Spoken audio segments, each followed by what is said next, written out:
बिस्मिल्लाहिर्रहमानिर्रहीम। अस्सलामु अलैकुम वरहमतुल्लाहि वबरकातुह। बिस्मिल्लाहिर्रहमानिर्रहीम। बिदायतुल मुज्तहिद व निहायतुल मुक्तसिद। इसका आज हम सबक नंबर 6 जो है समझने की और सीखने की कोशिश करेंगे। आज के सबक का उन्वान किताबुन निकाह का जो हमने इब्तिदा की हुई है उसी को आगे लेके चलेंगे। आज का सबक शुरू करने से कबल गुज़श्ता सबक का खुलासा दोहरा लेते हैं और ये जान लेते हैं कि गुज़श्ता सबक में हमने कौन सी चीज़ें सीखने की और समझने की कोशिश की। गुज़श्ता सबक में हमने किताबुन निकाह का जो अलबाबुस्सानी है उसका तारुफ सबसे पहले समझने की और जानने की कोशिश की। उसके बाद अक़द निकाह की जो कैफियत है उसके हवाले से समझने की और जानने की कोशिश की। तीसरे नंबर पर निकाह में इजाज़त का हुक्म क्या है वो जानने की कोशिश की और आखिर पर इनइक़ाद निकाह में निकाह के मुनअक़द होने में लफ्ज़ निकाह या ज़ौजियत या इसके अलावा हिबा या बै के अल्फाज इस्तेमाल करने का क्या हुक्म है और फुक़हा की और आइम्मा किराम की इस हवाले से क्या राय है वो हमने जानने की कोशिश की। आज के सबक में जो चीज़ें हम सीखने की और समझने की कोशिश करेंगे वो भी किताबुन निकाह से हैं, क्योंकि अलबाबुस्सानी हमने शुरू किया हुआ है और अलबाबुस्सानी का जो अल-मौज़िउल अव्वल जो पहला रुकन है या जो पहला हिस्सा है या पहला जो एक सवाल है वो हमने सीख लिया और समझ लिया। उसी का यानी दूसरे बाब का अल-मौज़िउस्सानी जो दूसरे नंबर पर मसअला जिक्र किया गया है उसको हम आज देखेंगे और समझने की कोशिश करेंगे। आज के सबक में जो चीज़ें हम पढ़ेंगे वो अक़द निकाह की दुरुस्तगी के लिए किसकी रज़ा मोतबर है और किसकी रज़ा का एतबार किया जाएगा ये हम जानने की कोशिश करेंगे। दूसरे नंबर पर बालिग मर्द जो है उसकी निकाह में इजाज़त की कैफियत क्या होगी ये समझेंगे और आखिर पर जो गुलाम मर्द है उसके हवाले से हम जानने की कोशिश करेंगे क्या गुलाम मर्द को उसका आका उसका बालिग या जो उसका सैयद है वो निकाह पर मजबूर कर सकता है या नहीं। तो हम सबसे पहले अल-मौज़िउस्सानी देख लेते हैं। अल-मौज़िउस्सानी के हवाले से इमाम साहब ने कुछ इस तरह से बाब ये कायम किया, कुछ इस तरह से अल्फाज हैं। क़ालल मुसन्निफ़ रहिमहुल्लाह अल-मौज़िउस्सानी व अम्मा मनिल मुअतबरु क़बूलुहु फ़ी सिह्हति हाज़ल अक़्द। इस बाब में या इस मसअला में जो अल-मौज़िउस्सानी की जो हेडिंग है इसमें हम जो चीज़ सीखेंगे समझेंगे वो होगी मनिल मुअतबरु क़बूलुहु फ़ी सिह्हति हाज़ल अक़्द। इस अक़द की सेहत के लिए या निकाह के दुरुस्त होने के लिए किसका कबूलियत का एतबार दुरुस्त होगा या किसका एतबार किया जाएगा। इमाम साहब ने ये हेडिंग दी और आगे इससे मसला बयान किया, हम वो भी साथ देखते हैं। इमाम साहब इस हवाले से लिखते हैं उसमें से अल-मौज़िउस्सानी जो दूसरा है हिस्सा है वहाँ पे गुफ्तगू करते हैं व अम्मा मनिल मुअतबरु क़बूलुहु फ़ी सिह्हति हाज़ल अक़्द। इस अक़द में यानी अक़द निकाह में किसकी रज़ामंदी या किसका कबूल करना जो है वो मोतबर है, किसका एतबार किया गया है। और साथ आगे इसकी वजाहत करते हैं फ़इन्नहु यूजदु फ़ी शरई अला ग़रबैनि, क्योंकि शरीयत में ये मामला अला ग़रबैनि दो किस्मों पर है। सबसे पहले इमाम साहब ने हेडिंग बांधी कि इसमें से एतबार किसका होगा और अपनी इस हेडिंग बांधने का ये बाब कायम करने का या इस फसल को कायम करने का मकसद ये बयान किया कि फ़इन्नहु यूजदु फ़ी शरई अला ग़रबैन, कि शरअ में एतबार जो है दो किस्मों पर होता है। उनमें से एक अहदुहुमा, उनमें से जो पहली किस्म है जिसका शरीयत में एतबार किया गया है वो है युअतबरु फ़ीही रिज़ल मुतनाकिहैनि अनफुसिहिमा। शरीयत में जिस चीज का एतबार किया गया उनमें से पहली है युअतबरु फ़ीही, एतबार है इसमें रिज़ल मुतनाकिहैनि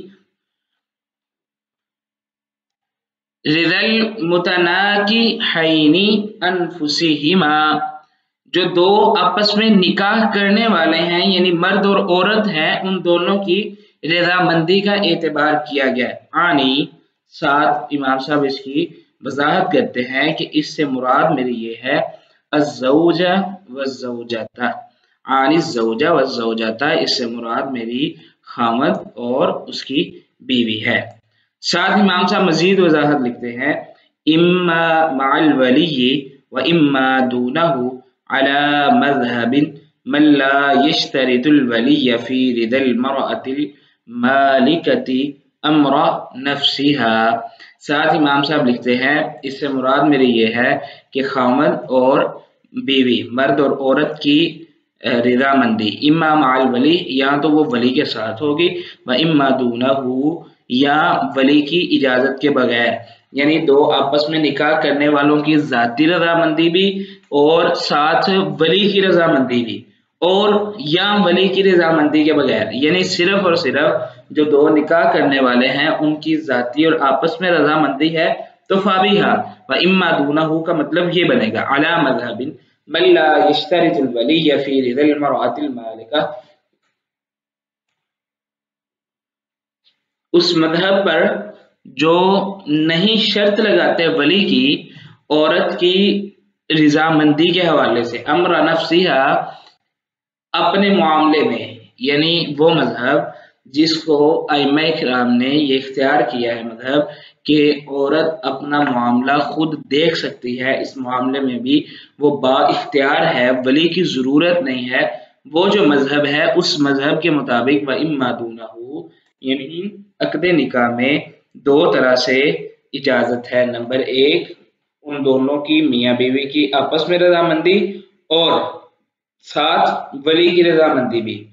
दूसरे नंबर पर उन दोनों की आपस में रजामंदी तो है लेकिन वली की रजामंदी जरूरी नहीं है, ये अला मजहबिन, उस मजहब पर, यानी ये कुछ अइम्मा का, कुछ फुकाहा का ये मजहब है कि औरत के लिए दूसरे वली की यानी रजामंदी जरूरत नहीं है, क्योंकि औरत मालिक है, अल मालिकती अम्रा नफ्सिहा, कि वो औरत अपने मामले की खुद मालिक है। बस तानी, अब इमाम साहब ने जो शरीयत में दो ज़रबे बयान की हैं, दो किस्में बयान की हैं, उनमें से एक तो ऊपर आ गई, दूसरी किस्म ये है बसानी, और दूसरी किस्म ये है युतबरु फीही रिदल औलियाई फ़क़त, कि इसमें सिर्फ और सिर्फ औलिया जो वली हैं औरत के, सिर्फ उनकी रजा का एतबार किया जाएगा। यानी पहले मसलक या पहली किस्म ये थी कि सिर्फ दो निकाह करने वालों की मर्जी, दूसरी शर्त या दूसरी किस्म ये है कि इसमें सिर्फ और सिर्फ औलिया की रजामंदी देखी जाएगी, औरत की या मर्द की रजामंदी इससे हट के है। वफी कुल्लि वाहिदिन मिन हादैनि ज़रबैनि मसाइलुन इत्तफ़क़ू अलैहा। इमाम साहब लिखते हैं वफी कुल्लि वाहिदिन, और इनमें से हर एक किस्म जो है पहली और दूसरी में, मिन हादैनि ज़रबैनि, इन दोनों किस्मों में से, मसाइल इत्तफ़क़ू अलैहा, ऐसे मसाइल हैं जिन पर फुक़हा का इत्तिफ़ाक़ हुआ है, और मसाइलुन, और कुछ मसाइल ऐसे भी हैं इख्तलफ़ू फ़ीहा, जिसमें उन्होंने इख्तिलाफ किया है। व नहनु नज़कुरु मिन्हा क़वाइदहा व उसूलहा, और हम उनके कवायद और उसूल जो हैं उसको बयान करेंगे।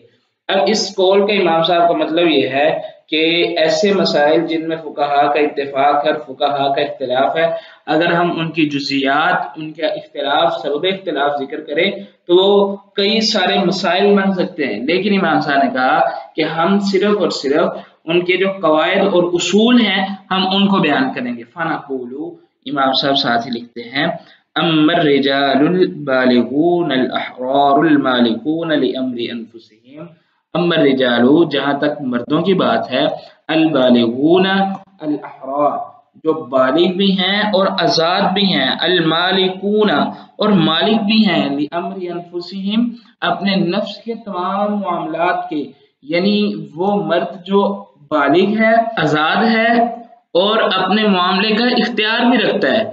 फ़इन्नहुम मुत्तफ़क़ू, तो फिर सारे के सारे अइम्मा मुहद्दिसीन जो हैं उन्होंने इत्तेफाक किया है अला इश्तिरात रिदाहुम व क़बूलिहिम फ़ी सिहत हाज़ा निकाह। तो फिर सब के सब ने इत्तेफाक किया है उसकी रजामंदी पर और ये शर्त लगाई है कि अगर वो बजाते खुद इस अक़द को कबूल कर ले और राजी हो जाए तो फिर ये निकाह की दुरुस्तगी के लिए सिर्फ ये उसका राजी हो जाना, मान जाना, यही काफी है। वख्तलफू, और उन्होंने इख्तिलाफ किया है। यहाँ से इमाम साहब अब एक दूसरा मसला शुरू कर रहे हैं। दूसरा मसला शुरू करने से कबल पहला मसला समझ लीजिए। इमाम साहब ने जो दो किस्में बयान की हैं उनमें से पहली किस्म थी, नंबर 1 ये था कि सिर्फ जो दो निकाह करने वाले हैं उनकी रजामंदी हो और साथ औरत के वली की रजामंदी हो। और इस हवाले से भी दो मजहब थे। नंबर 1 औरत के वली की रजामंदी हो, नंबर 2 कि औरत के वली की रजामंदी जरूरी नहीं है क्योंकि औरत अपने मामले की खुद मालिक है और वो बाइख्तियार है। और दूसरी किस्म ये थी कि सिर्फ वली की ही इजाजत हो, निकाह करने वालों की इजाजत जरूरी नहीं है।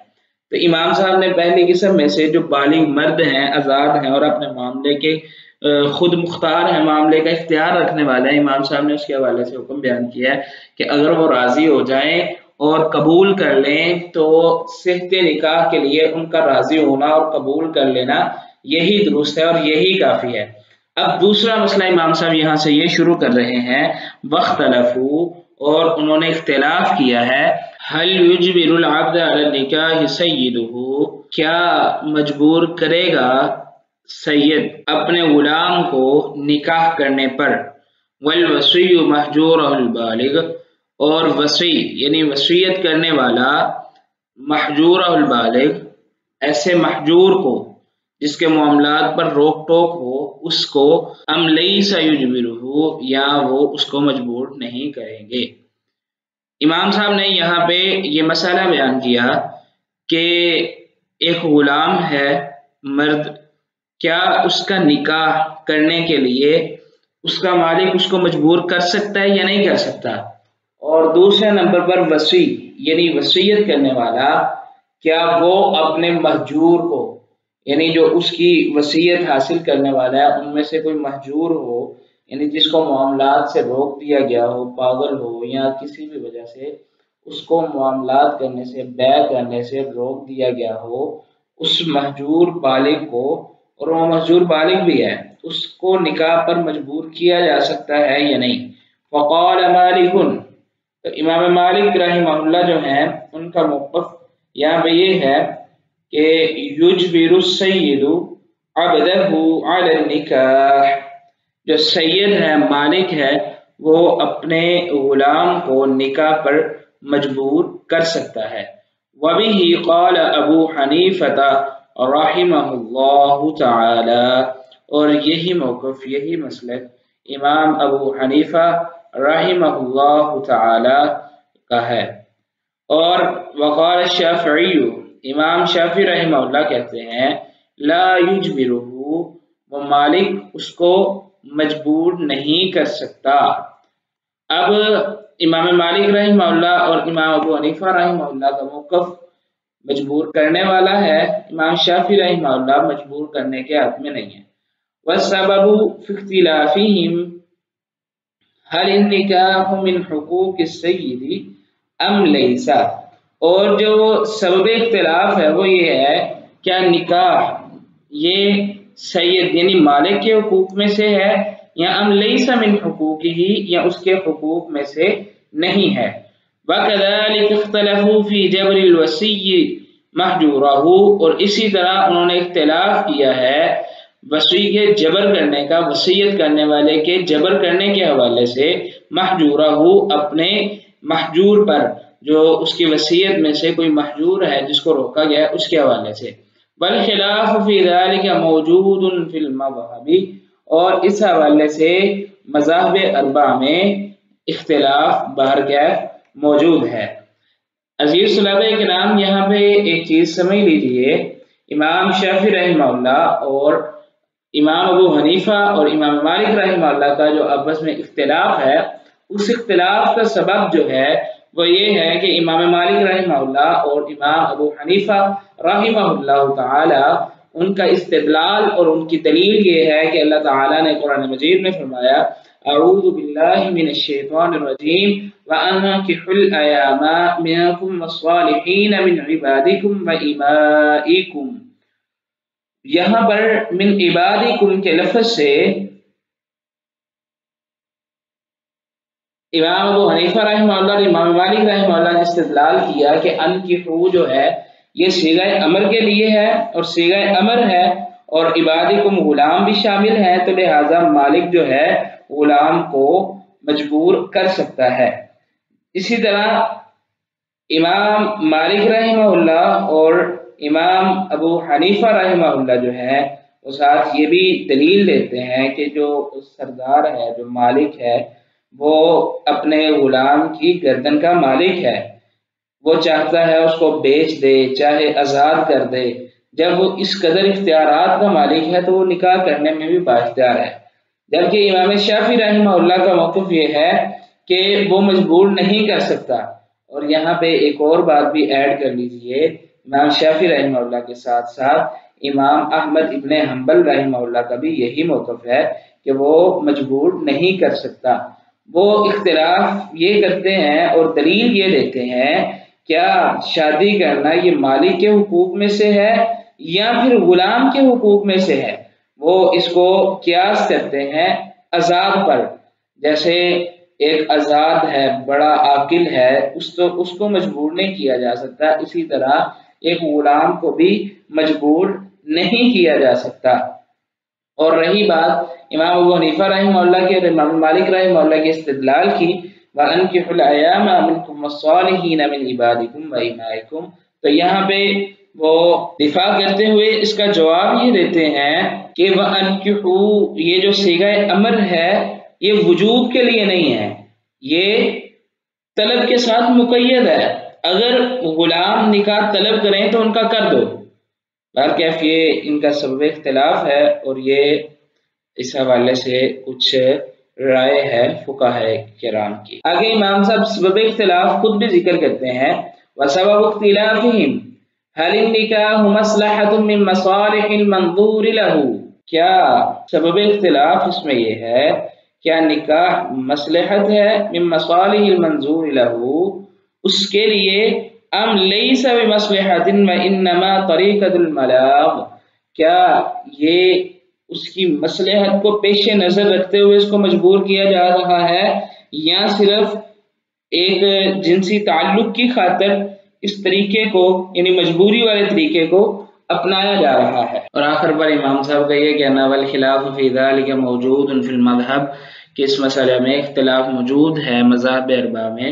اس سے مراد یہ جو وسیع والا مسئلہ امام صاحب نے ذکر کیا ہے کہ آیا وسیع اپنے مہجور کو مجبور کر سکتا ہے یا نہیں، اس پر گفتگو کر رہے ہیں. اور اس کا سبب اختلاف امام صاحب کچھ کیوں لکھتے ہیں کہ اہل النکاح مصلحۃ من مصالح المنظور له ام لیس بمصلحہ، کیا اس مہجور کا جو نکاح کرنا ہے وہ مصالحت میں سے ہے یا مصلحت نہیں ہے، وانما طریقۃ الملاذ یا اس کا مقصد صرف جنسی تسکین ہے.